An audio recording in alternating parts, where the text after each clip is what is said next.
அப்போ ஜெயலலிதாவுக்கு அனைத்துமாக இருந்தவர் செங்கோட்டையன். எம்எல்ஏ ஆகி மந்திரியாகி முதலமைச்சர் ஆவதற்கு அதுதான் அடித்தளம். நெடுஞ்சாலைத்துறை அமைச்சராக இருந்த பொழுது ஜெயலலிதா சசிகலா 2 பேருக்குமே மிகுந்த நம்பிக்கைக்குரியவராக மாறியிருக்கார். ஜெயலலிதாவுக்கு எப்போ சிறைக்கு போகிறாரோ அப்போல்லாம் இன்ஸ்டன்ட் முதலமைச்சர் யாருன்னா ஓபிஎஸ் தான். ஓபிஎஸ் சசிகலா குடும்பத்துக்கு விசுவாசமாக இல்லை. ஓபிஎஸ்ஸை தவிர்த்து யாரை முதலமைச்சராக்குங்கிற ஒரு தடுமாற்றம் வருது சசிகலாவுக்கு. அப்போது பழைய குட்புக்கில் இருக்கிற எடப்பாடி தான் நமக்கு உண்மையான நபர். செங்கோட்டையன் நீங்கள் சொல்கிற மாதிரி செந்தில் பாலாஜி இவங்கெல்லாம் தாண்டி அன்றைக்கி எடப்பாடி பழனிசாமி அவர்கள் வருவதற்கு பணமும் ஒரு முக்கிய காரணமாக இருந்தது. இல்லை, பணம்லாம் காரணம்னு சொல்ல முடியாது. ஏதாவது அங்கே பணம் சசிகலாவுக்கு ஒரு பெரிய பொருட்டே இல்லை.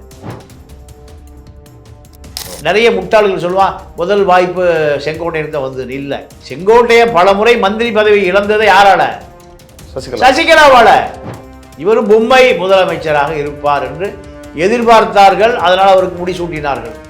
ஆனால் எவ்வளவுதான் பணம் இது வரைக்கும் அவர் குறைஞ்சபட்சம் சம்பாதிச்சு வச்சிருக்காரு? 1 லட்சம் கோடி குறைந்தபட்சம். தங்கமணி வேலுமணிட்டே 1 லட்சம் கோடி இருக்கும்போது அவர்கிட்ட இருக்கிறதுக்கு என்ன?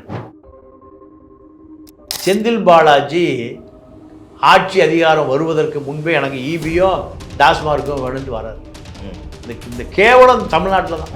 எடப்பாடியுடைய சம்பந்தி ராமலிங்கம் கர்நாடகாவில் நம்பர் 1 கிளாஸ் ஒப்பந்தக்காரர். எங்கே? கர்நாடகாவில். இப்போ செய்தி வருது, அவர் ஒரு 1000 கோடி ரூபா வரி ஏற்பி பண்ணியிருக்காரு. அந்த ஃபைல் அமித்ஷா டேபிள் இருக்கணும்.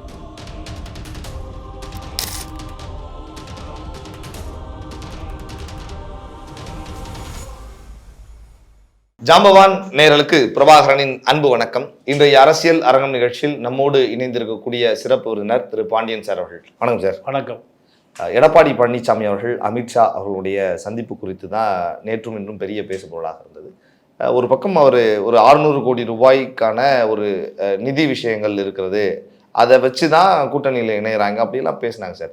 நான் வெளிப்படையாகவே எடப்பாடி அவர்களுடைய ஆரம்ப காலத்தை தெரிந்து கொள்ளணும் அப்படின்னு நினைக்கிறேன். எப்படி இருந்து எங்கே இருந்து அவர் தொடங்கினார் சார் இந்த அரசியல் பயணத்தை எடப்பாடி பழனிசாமி? அவர் ஒரு சாதாரண கிளை செயலாளர். சிலுவம்பாளையம், சேலம் மாவட்டம் சிலுவம்பாளையத்தில் ஒரு அதிமுகவில் சாதாரண அடிப்படை தொண்டன். இந்த அடிப்படை தொண்டன் அவருக்கு என்ன வியாபாரம்னா வெள்ள வியாபாரம். கருப்பு சர்க்கரை, நாட்டு சர்க்கரை, வெல்லம், இதுக்கான தரகர் நீங்கள் தயார் பண்ணி கொண்டு வருவான்.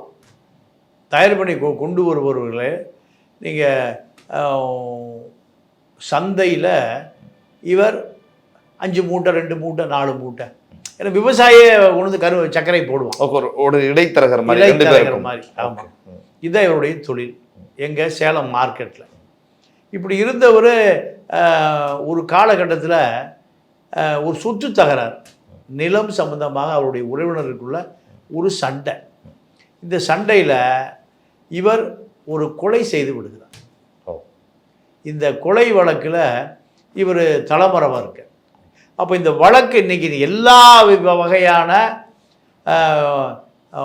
சட்ட மீறல்கள், இது போன்ற அரசியல் நடவடிக்கைகள், காவல் நிலைய பிரச்சனைகள் எல்லாத்துக்குமே ஒரு அரசியல் பின்னணி தேவைப்படும். ஒரு அரசியல் பின்னணி தேவைப்படும், பாதுகாப்பு தேவைப்படுது. அதாவது வெளிவருவதற்கு அரசியல் இது தமிழ்நாட்டில் தான், வேற எங்கேயும் கிடையாது. சட்டம் தன்னுடைய கடமையை செய்யாது. சட்டம் நீங்கள் மாவட்ட ஆட்சியாளரும் எஸ்பியும் ஏன் சொன்னபடி கேட்கணும்னு சொல்லி ஒரு திமுக மாவட்ட செயலர் மாற்றிருக்காங்க தெரியுமா? அரசு அதிகாரிகளை அரசியல்வாதிக்கு கீழே அடிமையாக இருக்க வேண்டும் என்பதுதான் இந்த திராவிட இயக்க வளர்ச்சியின் போது எழுதப்படாத சட்டம். அப்போ இதிலிருந்து வெளியே வருவதற்காக அரசியல் தீவிரமாக ஈடுபட வேண்டி வந்துச்சு. அப்போ இவர் என்ன பண்ணுறாரு, இப்போ செங்கோட்டையன்கிட்ட போய் தொடர்பு கொள்கிறார். செங்கோட்டையை 77, 80களிலேயே அவர் ஒரு எம்எல்ஏ, கோபி தொகுதி எம்எல்ஏ. இவர் உள்ள போறப்பவே அவரு அவர் எம்எல்ஏவா இருக்காரு. அப்போ எம்எல்ஏவா இருக்கிற பொழுது அதன் மூலம்தான், செங்கோட்டையன் மூலம்தான் கட்சிக்கு அறிமுகமாகிறார். கட்சிக்கு அறிமுகமாகி நீங்கள் 87ல் எம்ஜிஆர் மறைவு, ஜெயலலிதாவுடைய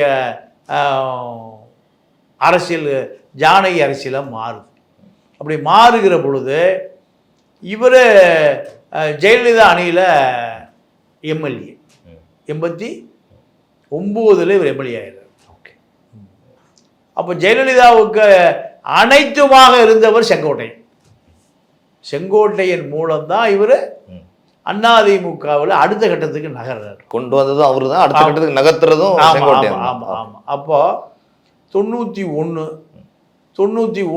அவர் ஜெயலலிதாவுக்கு நேரடியாகவே அறிமுகமாயிடுறார். அறிமுகமான பிறகு சேலம் மாவட்ட செயலாளர் பொறுப்பு தராங்க. ஆமாம் ஆமாம்.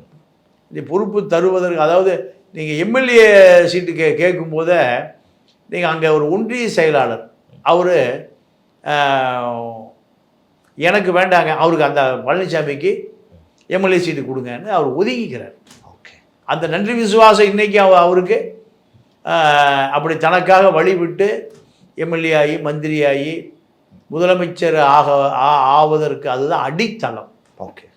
அந்த அடித்தளம் விட்டவரை இன்னைக்கு வரைக்கும் அவர் நன்றி விசுவாசம் அந்த அவங்க பழைய ஒன்றிய செயலாளர் இன்னைக்கு வச்சிருக்காரு. இன்ன வரைக்கும் அவர் ஒன்றிய செயலாளர். ஆமாம், இவருக்கு விட்டு கொடுத்தாருல அந்த ஒன்றிய செயலாளரை, அந்த எம்எல்ஏ பதவி விட்டு கொடுத்த அவர் இப்போ அவர் அதே ஒன்றியத்துக்கான செயலாளராக இன்னைக்கு வரைக்கும் வச்சிருக்காரு. இப்படித்தான். இப்போ வந்த பிறகு நீங்கள் சசிகலா,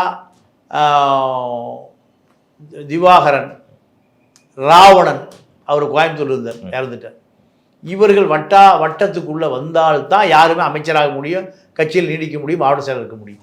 ஓகே. அன்றைய காலகட்டத்தில் இதை சரியாக தெரிந்து கொண்ட எடப்பாடியார் அங்கே கரெக்டாக ஃபிட் ஆகிடுறார். ஃபிட்டான பிறகு நீங்கள் தொடர்ந்து எம்எல்ஏ 2011 அவர் அமைச்சர், நெடுஞ்சாலைத்துறை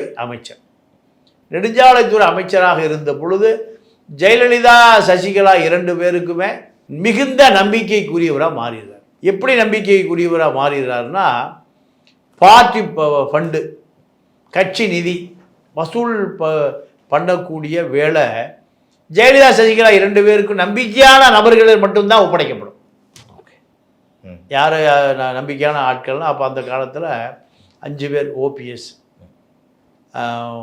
நத்த விஸ்வநாத் இபி மினிஸ்டர், வீட்டு வசதித்துறை வைத்திலிங்கம், உள்ளாட்சித்துறை கேபி முனுசாமி, ஹைவேஸ் எடப்பாடி. இந்த 5 பேரிடம்தான் கோடிகள் கொட்டும். இந்த கோடிகளை கொண்டு அப்படியே சசிகலாட்டு கொடுத்துடணும். 4 பேர்ட்டி வசூல் பண்ணி இவருடைய பணத்தையும் பார்ட்டி ஃபண்டாக கொண்டு பல 1000 கோடிகள் கொட்டும். இந்த 1000 கோடிகள் கொட்டுவதை ஒரு நயா பைசா கூட எடுக்காமல் கொண்டு போய் சசிகலாட்டு சேர்த்ததுனால தான் சசிகலாவுடைய குட்புக்கில் வர்றார். ஜெயலலிதாவுக்கு எப்போ சிறைக்கு போகிறாரோ அப்போல்லாம் இன்ஸ்டன்ட் முதலமைச்சர் யாருன்னா ஓபிஎஸ் தான். ஓபிஎஸ் சசிகலா குடும்பத்துக்கு விசுவாசமாக இல்லை, நடராஜனுக்கு விசுவாசமாக இல்லை. இந்த சிக்கல் எப்போ வருதுன்னா திமுக ஆட்சி காலத்தில் 2006-11. அப்போ வேறு முதலமைச்சரை, வேறு இன்ஸ்டன்ட் முதலமைச்சரை தேர்ந்தெடுக்கணும்னு முடிவு பண்ணும்போது அதில் வர்றது யாருன்னு கேட்டிங்கன்னா செந்தில் பாலாஜி. இன்னைக்கு திமுக. ஏன்னா செந்தில் பாலாஜி சசிகலா குடும்பத்துக்கு ரொம்ப நெருக்கம், இளவரசி குடும்பத்துக்கு நெருக்கம். அப்போது இந்த ரேஸில் ஓபிஎஸ்ஸை காலி பண்ணி செந்தில் பாலாஜி தான் இன்ஸ்டன்ட் முதலமைச்சருக்கான, அப்போ அவர் போக்குவரத்து துறை மந்திரி 2011. இவர் ஹைவேஸ் மினிஸ்டர். செந்தில் பாலாஜியை வசூல் பண்ணி பார்ட்டி ஃபண்டாக மொத்தமாக சசிகலா எங்கே கையை நீட்டுது அங்கே கொடுக்கக்கூடிய இடத்துல யார் இருக்கா? எடப்பாடி. அப்போது எடப்பாடியுடைய வளர்ச்சி என்பது சசிகலா ஜெயலலிதா 2 பேரிடமே நீங்கள் ஒரு தனிப்பட்ட செல்வாக்க வாங்கிக்கிறார். ஓகே. இந்த ஜெயலலிதாவுடைய மரணம் நடந்த பொழுது யார் முதலமைச்சர்? கண்டிப்பாக ஓபிஎஸ் இல்லை. ஓபிஎஸ்ஸே அவர் தான் பிரச்சனைக்கு காரணம். சசிகலா குடும்பத்துக்கு உண்மையாக இல்லை. நீங்கள் பிரச்சனை உருவான பிறகு தான் ஓபிஎஸ் கலறாரு. நீங்கள் அந்த மந்திரி பட்டியலில் ஓபிஎஸ் பேர் இல்லை. ஆளுநருக்கு போன அந்த அந்த பட்டியலில் ஓபிஎஸ் அமைச்சர் ஓபிஎஸ் பேர் இல்லை என்பதை ஆளுநர் மாளிகையில் இருந்து குருமூர்த்தி தெரிஞ்சுக்கிறார். பிஜேபி குருமூர்த்தி தெரிஞ்சுக்கிறார். குருமூர்த்தி தெரிஞ்சு ஓபிஎஸ் வந்து பிஜேபியினுடைய விசுவாசி, மறைமுகமான விசுவாசி. அப்போது இதை குருமூர்த்தி பிஜேபி உடைய ஏற்பாட்டில் தான் 9 மணிக்கு தூங்கிட்டு ஒரு எழுப்பி கொண்டு போய் எங்கே உட்கார வைக்கிறாங்க, அம்மா சமாதியில். ஓகே, தர்ம யுத்தம் ஆரம்பிக்கிறது. இதுதான் ஓபிஎஸ்ஐ தவிர்த்து யாரை முதலமைச்சராக்குங்கிற ஒரு தடுமாற்றம் வருது சசிகலாவுக்கு. அப்போது பழைய குட்புக்கில் இருக்கிற எடப்பாடி தான் நமக்கு உண்மையான நபர். செங்கோட்டையன் நீங்கள் சொல்கிற மாதிரி செந்தில் பாலாஜி இவங்கெல்லாம் தாண்டி அன்னைக்கு எடப்பாடி பழனிசாமி அவர்கள் வருவதற்கு பணமும் ஒரு முக்கிய காரணமாக இருந்தது. இல்லை, பணம்லாம் காரணம்னு சொல்ல முடியாது. ஏதாவது அங்கே பணம் சசிகலாவுக்கு ஒரு பெரிய பொருட்டே இல்லை. ஆனால் யார் நமக்கு விசுவாசமாக இருப்பான்? இந்த ரேஸில் செங்கோட்டையன் இல்லவே இல்லை. செங்கோட்டையன் பல முறை பழிவாங்கப்படுவது சசிகலாவால் தான். நிறைய முட்டாள்கள் சொல்லுவான் முதல் வாய்ப்பு செங்கோட்டையன் தான் வந்தது. இல்லை, செங்கோட்டையன் பல முறை மந்திரி பதவி இழந்ததை யாரால? சசிகலாவால. அப்போ அந்த நபர் எப்படி சசிகலா தேர்ந்தெடுப்பாங்க? வாய்ப்பே இல்லை. அரசியல் தெரியாத முட்டாள்கள். தமிழ்நாட்டில் அரசியல் எவனுக்கும் தெரியாது. எல்லாம் 300 ரூபாய்க்கு ஓட்டு போடுற போய கன்னித்தீவு சிந்து பார்த்து பேசுகிறவன் தான்.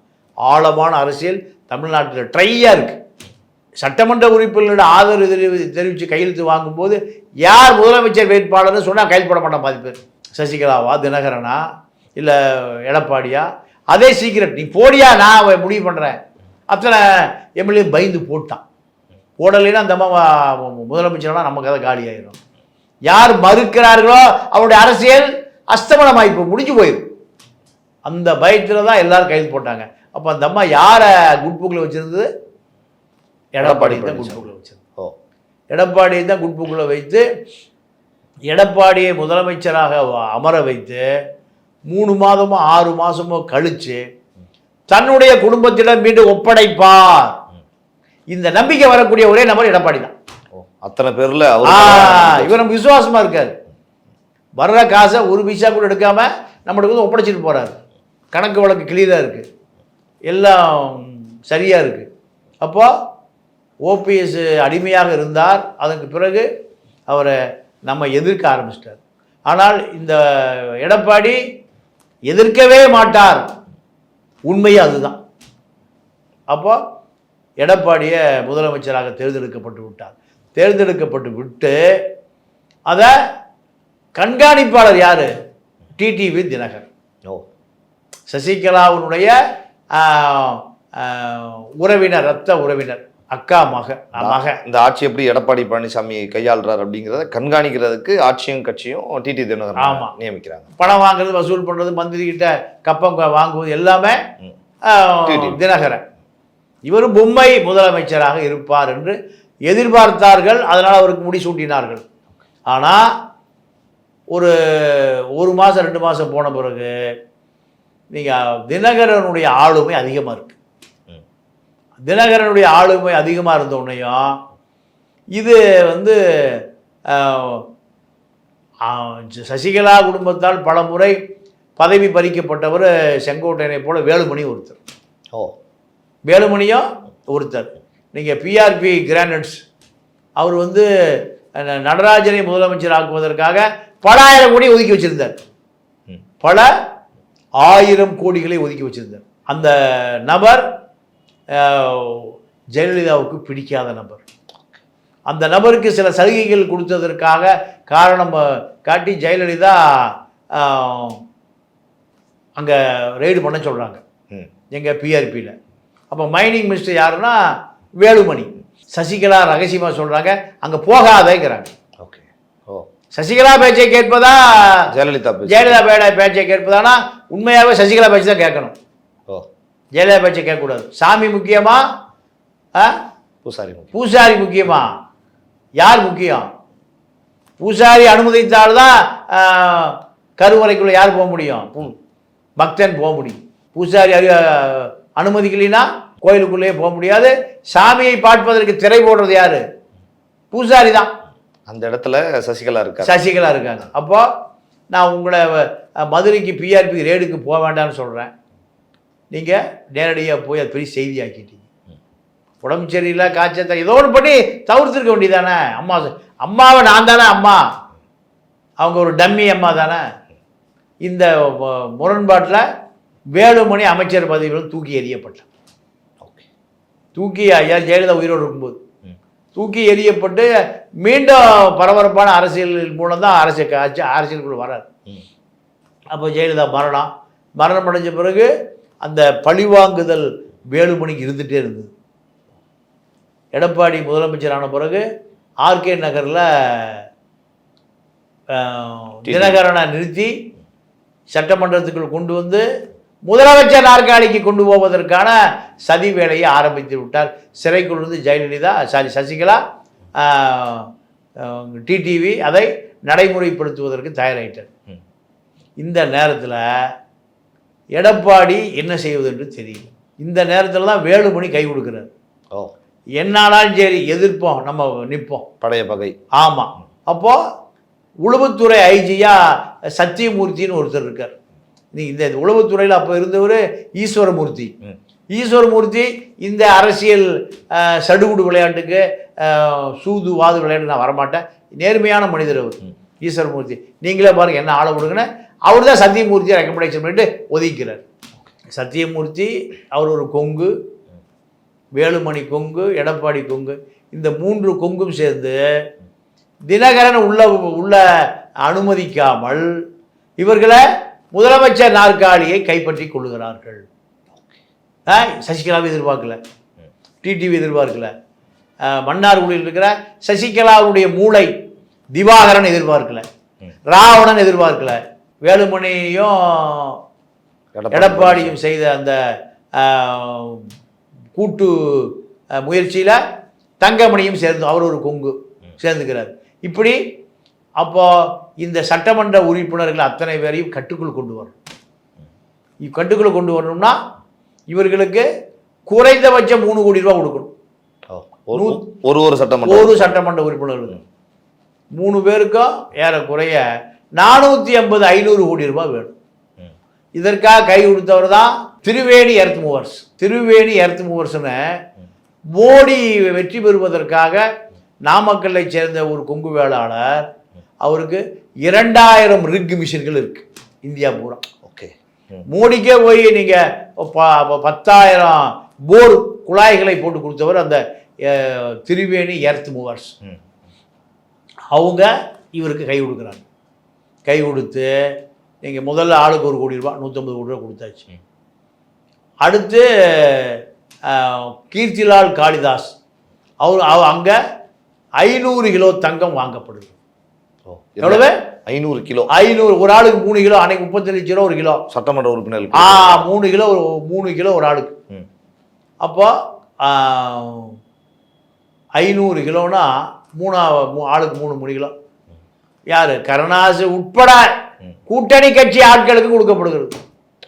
அப்போ இந்த சட்டமன்ற உறுப்பினர்களுக்கு ஜெயலலிதாவை விட உயர்ந்தவராக எடப்பாடி தெரிய ஆரம்பித்தார்.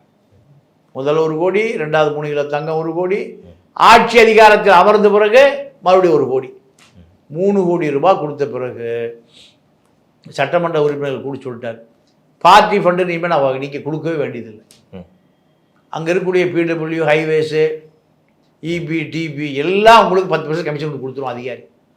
அதிகாரி 10% கமிஷன் கொண்டு வந்து கொடுத்துருவான், நீங்களே வச்சுங்க, எனக்கு வேண்டாம். நீங்கள் சட்டமன்ற உறுப்பினராக வெற்றி பெறுவதற்கான வேலையை பாருங்கள். அடுத்து வர தேர்தலில் நீங்கள் சட்டமன்றம் ஜெயிச்சா தான் நான் முதலமைச்சர் நாற்காலிக்கு வர முடியும். அதனால் உங்களை நான் சுதந்திரமாக செயல்பட அனுமதிக்கிறேன்ட்டார். இதுதான் அவரை இன்று வரை தலைவராக அதிமுக சட்டமன்ற உறுப்பினர்கள், முன்னாள் சட்டமன்ற உறுப்பினர், நாடாளுமன்ற உறுப்பினர்கள், ஒன்றியம், நகரம், கிளை, வட்டம், பொட்டம் எல்லாம் ஏற்றுக்கொள்வதற்கு காரணம். ஏன்னா எம்எல்ஏ என்ன சொல்றியே, தங்கமான ஆளே எடப்பாடியார் 140 130 எம்எல்ஏ இப்படி சொன்னால் நீங்கள் அந்த 242 தொகுதியும் கட்டுப்பாட்டுக்கு வந்துருச்சு. கூட்டணி கட்சிகளும் ஒத்துக்கிட்டான். எல்லாத்துக்கும் அடிக்கிற பணத்தில் பங்கு.